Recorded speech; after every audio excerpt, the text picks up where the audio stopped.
ನ್ಯಾಯಮೂರ್ತಿ ಸದಾಶಿವ ಆಯೋಗದ ವರದಿಯಂತೆ ಒಳ ಮೀಸಲಾತಿ ಜಾರಿಗೊಳಿಸಬೇಕು ಎಂದು ಒತ್ತಾಯಿಸಿ ನಗರದ ತಾಲೂಕು ಕಚೇರಿ ಮುಂಭಾಗ ಡಾಕ್ಟರ್ ಬಿಆರ್ ಅಂಬೇಡ್ಕರ್ ಪ್ರತಿಮೆ ಮುಂದೆ ಒಳ ಮೀಸಲಾತಿ ಹೋರಾಟ ಸಮಿತಿ ಹಾಗೂ ಮಾದಾರ ಮಹಾಸಭಾ ಪದಾಧಿಕಾರಿಗಳು ಪ್ರತಿಭಟನೆ ನಡೆಸಿದರು. ಗೋಬಿ ನಗರದ ಪ್ರವಾಸಿ ಮಂದಿರದಿಂದ ಹೊರಟ ಪ್ರತಿಭಟನಾಕಾರರು ರಾಜ್ಯ ಸರ್ಕಾರ ಹಾಗೂ ಸಚಿವರ ವಿರುದ್ಧ ಧಿಕ್ಕಾರ ಹಾಗೂ ಘೋಷಣೆ ಕೂಗುವ ಮೂಲಕ ಆಕ್ರೋಶ ವ್ಯಕ್ತಪಡಿಸಿ ಮಾತನಾಡಿದ ಅವರು, ಮಾಜಿ ಜಿಲ್ಲಾ ಪಂಚಾಯತ್ ಸದಸ್ಯ ಜಿಎಚ್ ಜಗನ್ನಾಥ್ ಕಳೆದ 35 ವರ್ಷಗಳಿಂದಲೂ ಸಹ ಮಾದಿಗ ಸಮುದಾಯ ಸೌಲಭ್ಯ ವಂಚಿತರಾಗಿದ್ದು ಎಲ್ಲಾ ಕ್ಷೇತ್ರಗಳಲ್ಲೂ ಸಹ ಶೋಷಣೆಗೆ ಒಳಗಾಗುತ್ತಾ ಬಂದಿದೆ. ಮಾದಿಗ ಸಮುದಾಯ ಕೇವಲ ಮಲ ಹೊರಲು ಬಿಟ್ಟಿ ಚಾಕರಿ ಸ್ವಚ್ಛತೆ ಮಾಡುವ ಕೆಲಸಕ್ಕೆ ಸೀಮಿತವಾಗಿದೆ. ಅಂದಿನಿಂದಲೂ ಸಹ ಇದುವರೆಗೂ ದಲಿತ ಸಮುದಾಯ ಆರ್ಥಿಕವಾಗಿ, ಸಾಮಾಜಿಕವಾಗಿ, ಶೈಕ್ಷಣಿಕವಾಗಿ ಹಿಂದುಳಿದಿದೆ. ರಾಜ್ಯದಲ್ಲಿ ಹೆಚ್ಚು ಜನಸಂಖ್ಯೆ ಇರುವ ಮಾದಿಗ ಸಮುದಾಯಕ್ಕೆ ಪ್ರತ್ಯೇಕ ಮೀಸಲಾತಿ ನೀಡುವಂತೆ 35 ವರ್ಷಗಳಿಂದ ನಮ್ಮ ಸಮುದಾಯಕ್ಕೆ ಒಳ ಮೀಸಲಾತಿ ಕಲ್ಪಿಸಲು ಬೃಹತ್ ಹೋರಾಟ ಮಾಡುತ್ತಾ ಬಂದಿದ್ದೇವೆ. ಬಸವ ಕಲ್ಯಾಣದಿಂದ ವಿಧಾನಸೌಧದವರೆಗೂ ಬೃಹತ್ ಪಾದಯಾತ್ರೆ ಮೂಲಕ ಹೋರಾಟ ಮಾಡಿಕೊಂಡು ಬಂದಿದ್ದೇವೆ. ಕೂಡಲೇ ಕಾಂಗ್ರೆಸ್ ಸರ್ಕಾರ ಕೊಟ್ಟ ಮಾತಿನಂತೆ ಒಳ ಮೀಸಲಾತಿ ಜಾರಿಗೆ ಮುಂದಾಗಬೇಕು. ಇಲ್ಲವಾದರೆ ಮಾದಿಗ ಸಮುದಾಯ ಕಾಂಗ್ರೆಸ್ ಪಕ್ಷಕ್ಕೆ ತಕ್ಕ ಪಾಠ ಕಲಿಸಲು ಮುಂದಾಗಬೇಕಾಗುತ್ತದೆ ಎಂದರು. ಪ್ರತಿಭಟನೆಯಲ್ಲಿ ನಿಟ್ಟೂರು ರಂಗಸ್ವಾಮಿ, ಪಾಂಡುರಂಗಯ್ಯ, ಕುಂದಾರಹಳ್ಳಿ ನಟರಾಜ್, ಶ್ರೀಧರ್, ದಾಸರಕಲ್ಲಳ್ಳಿ, ಲೋಕೇಶ್, ಮಾದಲಾಪುರ, ಕಡಬ ಶಂಕರ್, ಕಲ್ಲೇಶ್, ಎಂಎನ್ ಕೋಟೆ, ಈಶ್ವರ್, ದಲಿತ ಮುಖಂಡರು ಹಾಜರಿದ್ದರು.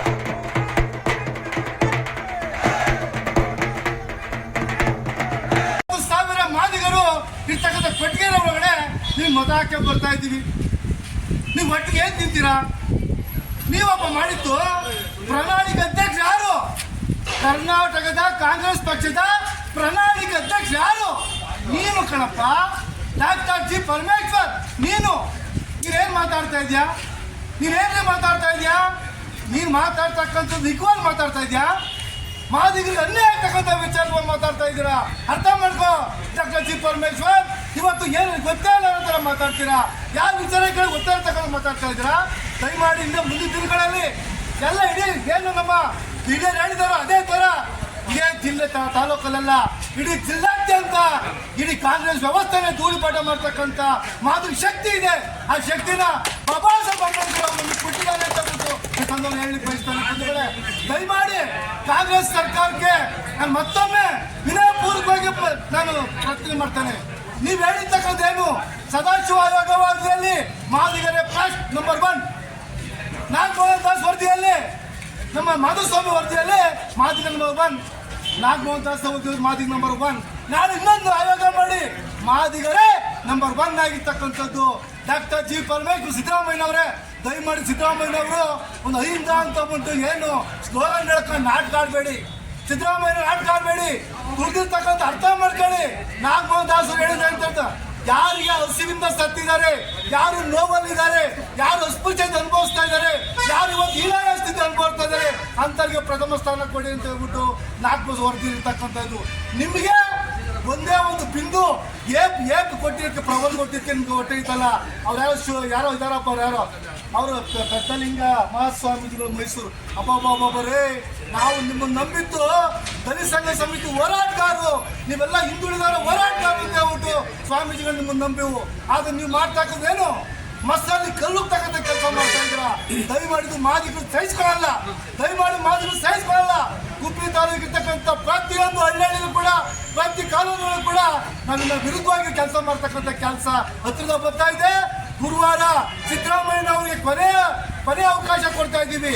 ಮಾದಿಗರಿಗೆ ನೀವು ಏನಾದರೂ ಕೂಡ ಒಂದು ಉಪಕಾರ ಮಾಡಿದ್ದೆ ಅಂತಂದ್ರೆ ನೀವು ನಿಮ್ಮಿಂದಲೇ ಕಾಂಗ್ರೆಸ್ ಸರ್ವನಾಶ ಆಗ್ತಕ್ಕಂಥ ದಿನಗಳು ಹತ್ರ ಬರ್ತಕ್ಕಂಥದ್ದು ಖಂಡಿತ ಆಗ್ತಾ ಇದೆ.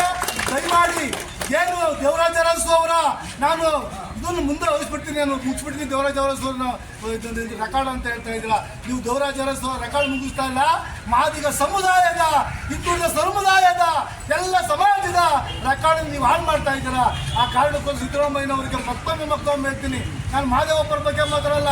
ಅವ್ರು ಮಾದಿಗ ಬಂಧುಗಳೇ ಹಾಗೂ ನನ್ನ ಪ್ರೀತಿಯ ಮಾಧ್ಯಮ ಮಿತ್ರರೇ, ಇವತ್ತು ಕರ್ನಾಟಕ ಮಾದಾರ ಮಹಾಸಭಾದ ರಾಜ್ಯಾಧ್ಯಕ್ಷ ಆದಂತಹ ಕೆ ಎಸ್ ಮುನಿಯಪ್ಪನವರ ಆದೇಶದ ಮೇರೆಗೆ ರಾಜ್ಯದ ಎಲ್ಲ ತಾಲೂಕು ಕೇಂದ್ರಗಳಲ್ಲೂ ತಹಶೀಲ್ದಾರ್ ಅವರ ಮುಖಾಂತರ ರಾಜ್ಯ ಸರ್ಕಾರಕ್ಕೆ ಮನವಿ ಪತ್ರವನ್ನು ಕೊಡ್ತಕ್ಕಂಥ ಒಂದು ಸಭೆಯನ್ನು ಇವತ್ತು ಕುಕ್ಕೆ ತಾಲೂಕಿನಲ್ಲಿ ನಾವೇನು ಮಾಡ್ತಾ ಇದ್ದೀವಿ.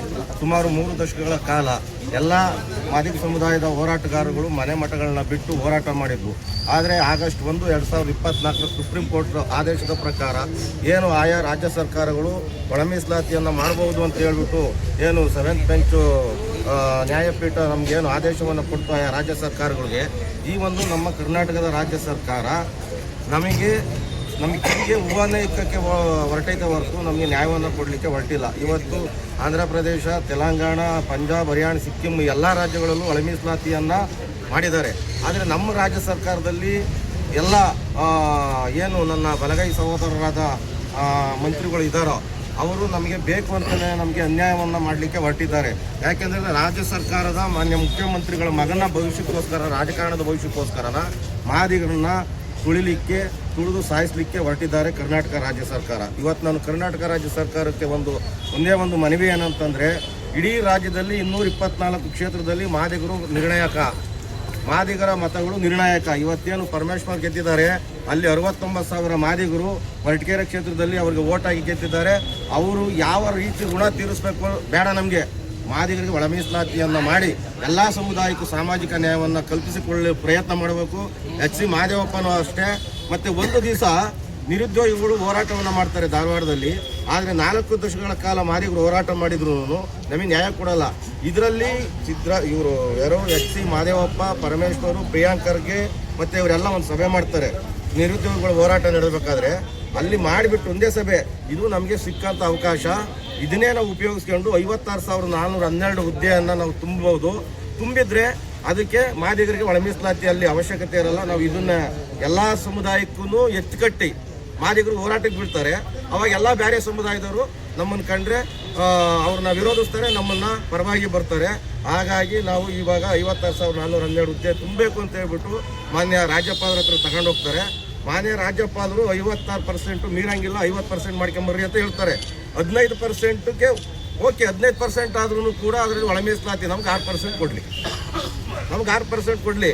ಜೊತೆಯಲ್ಲಿ ಇವತ್ತು ಕೇಂದ್ರ ಸರ್ಕಾರದವರು ಅಷ್ಟೇ EWS ಎಕನಾಮಿಕಲಿ ವೀಕ್ ಸೆಕ್ಷನ್ ಇದು ಮಾಡಬೇಕಾದ್ರೆ 10% ಕೊಡಬೇಕಾದ್ರೂ ಕೂಡ 9 ಶೆಡ್ಯೂಲ್ನ ತಿದ್ದುಪಡಿ ಮಾಡಿ ಅವ್ರಿಗೆ 10% ಕೊಟ್ಟರು. ಅದೇ ರೀತಿ ನಮಗೂ ಕೂಡ ಇವ್ರು 15 ತಗೊಳ್ಳಿ, ನಮಗೆ 6%ನ 9 ಶೆಡ್ಯೂಲಿಗೆ ಸೇರಿಸಿ 6% ಒಳ ಮೀಸಲಾತಿಯನ್ನು ಕೊಡಬೇಕು. ಇದಾಗವರೆಗೂ ಕೂಡ 56,412 ಹುದ್ದೆಗಳನ್ನ ತುಂಬಾರ್ದು. ಹಾಗಾಗಿ ನಾವು ಫ್ರೀಡಂ ಪಾರ್ಕಲ್ಲಿ 12ನೇ ತಾರೀಕು ಒಂದು ಉಗ್ರವಾದ ಹೋರಾಟವನ್ನು ಮಾಡ್ತೀವಿ. ಅವ ಸ್ಪೆಷಲ್ ಕ್ಯಾಬಿನೆಟ್ ಐತೆ, ಆ ಕ್ಯಾಬಿನೆಟ್ಟಲ್ಲಿ ಏನಾದ್ರೂ ತೆಗೆದುಕೊಳ್ಳೇ ಹೋದ್ರೆ ಇಡೀ ರಾಜ್ಯದಂತ ಬಂದು ರಸ್ತೆ ತಡೆ ಎಲ್ಲ ಉಗ್ರವಾದ ಹೋರಾಟಗಳನ್ನ ನಾವು ರಾಜ್ಯ ಸರ್ಕಾರದ ವಿರುದ್ಧವಾಗಿ ಮಾಡ್ತೀವಿ. ಅದಾದ ನಂತರ ಸೋಮವಾರ ಗುಬ್ಬಿನಲ್ಲೂ ಕೂಡ ಒಂದು ಬೃಹತ್ ಹೋರಾಟವನ್ನು ಮಾಡಬೇಕು ಅಂತ ಹೇಳ್ಬಿಟ್ಟು ನನ್ನ ಹಿರಿಯ ಮಾದಿಗರ ಸಮ್ಮುಖದಲ್ಲಿ ನಾವು ಇವತ್ತು ತೀರ್ಮಾನವನ್ನು ತೆಗೆದುಕೊಂಡಿದ್ದೀವಿ. ನಮ್ಗೆ ಒಳ ಮೀಸಲಾತಿ ಒಳ ಮೀಸಲಾತಿ ಹೋರಾಟಕ್ಕೆ ಏನು ನಮಗೆ ಸಪೋರ್ಟ್ ಮಾಡ್ತಾರೆ ಪರವಾಗಿಲ್ಲ. ಸರ್ಕಾರ ಇರಲಿ, ಯಾರು ವಿರೋಧ ಯಾರು ಮಾಡ್ತಾಯಿದ್ರೆ ಅವ್ರ ವಿರುದ್ಧವಾಗೂ ನಾವು ಮುಂದಿನ ಚುನಾವಣೆಯಲ್ಲಿ ಕೆಲಸ ಮಾಡ್ತೀವಿ. ಸರ್ಕಾರದ ವಿರುದ್ಧವಾಗಿ ಕೆಲಸ ಮಾಡಿ ಮುಂದೆ ಕಾಂಗ್ರೆಸ್ ಸರ್ಕಾರವನ್ನು ಸೋಲ್ಸಂತ ಮಟ್ಟಕ್ಕೆ ನಾವೆಲ್ಲ ತೀರ್ಮಾನ ಮಾದಿಗರು ಮುಖಂಡರು ಮಾಡ್ತೀವಿ. ಯಾವತ್ತೂ ಒಳ ಮೀಸಲಾತಿ ಜಾರಿ ಆಗೋವರೆಗೂ ಮಾದಿಗರು ಮಲಗಲ್ಲ, ಎದ್ದೇಳ್ತೀವಿ. ಎಲ್ಲ ಮುಖಂಡರುಗಳು ಮೀಸಲಾತಿ ವಿರೋಧಿಗಳಿಗೆಲ್ಲ ಅವ್ರಿಗೆ ಎಚ್ಚರಿಕೆ ಗಂಟೆ ಕೊಡ್ತಾ ಇದ್ದೀವಿ. ಮುಂದಿನ ಚುನಾವಣೆಯಲ್ಲಿ ಒಳ ಮೀಸಲಾತಿ ಜಾರಿ ಆಗದಲ್ಲೇ ಇದ್ದರೆ ನಾವು ನಿಮ್ಮನ್ನು ಸೋಲ್ಸೋ ಕಾರ್ಯಕ್ರಮವನ್ನು ಇವಾಗಲಿಂದಲೇ ಮಾಡ್ತೀವಿ ಅಂತ ಹೇಳ್ತಾ ನಾನು ಮಾತು ಮುಗಿಸ್ತೇನೆ.